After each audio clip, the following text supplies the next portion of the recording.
Hey, good Wednesday morning, everybody. After really very spring-like temps the last couple of days, we have a harsh return to winter that has already moved in, and it will be a cold 3 days for the rest of the week, but big turnaround by the weekend. In fact, we've got thunderstorm chances by Sunday. Meanwhile, we have to talk about the snow potential, which is mainly in the northern part of the state with this system, but we're all going to be impacted by it. So winter storm warnings in pink, winter weather advisories in purple.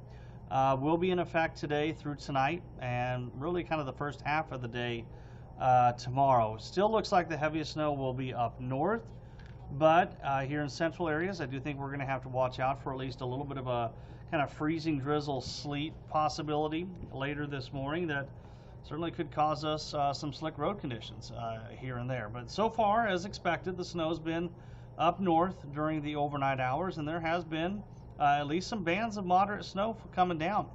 And with the winds as strong as they are, visibility is always going to be a concern with the snow because this is going to be very fine, powdery snow. There's not a lot of moisture to work with when it's this cold.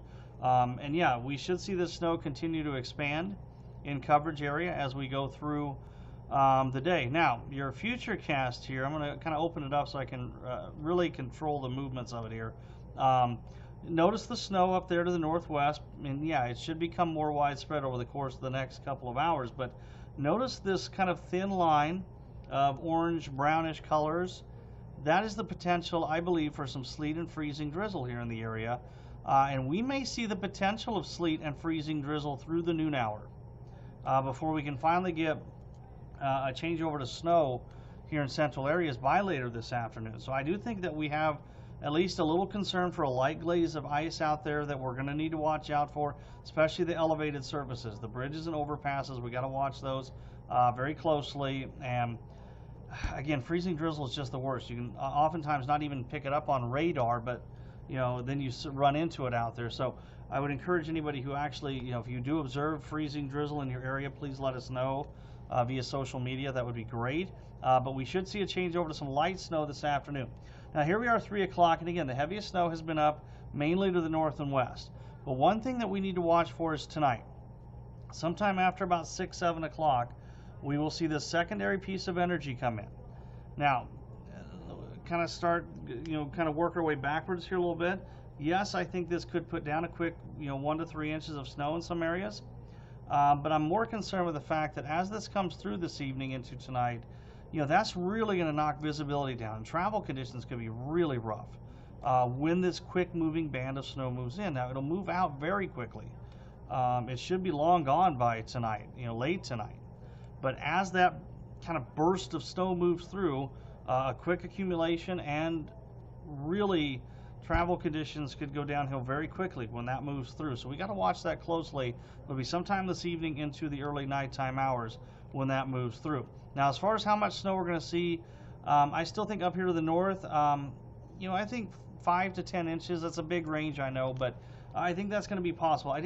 My thinking is coming down a little bit from yesterday because it's just such a fine snow, but heavy snow up north. Here in central areas, probably 1 to 3. And you get south of the interstate, you're going to have trouble getting much of anything to accumulate for the most part. But then we have to talk about the cold. We have wind chill warnings and advisories that will be in effect tonight and tomorrow morning because of how unbelievably cold it is going to be across the region. And these north winds overnight have been gusting 40 to 45 miles per hour. You probably heard them. They probably woke you up. And they will remain strong through the day. So our current temps, which may be as warm as we get today, 3 in Ainsworth, 15 Lexington, 27 Hebron. I think a lot of us are just going to stay put, if not fall a bit. And the wind chill factors are already well below 0 up north. Feels like 20 below in Ainsworth.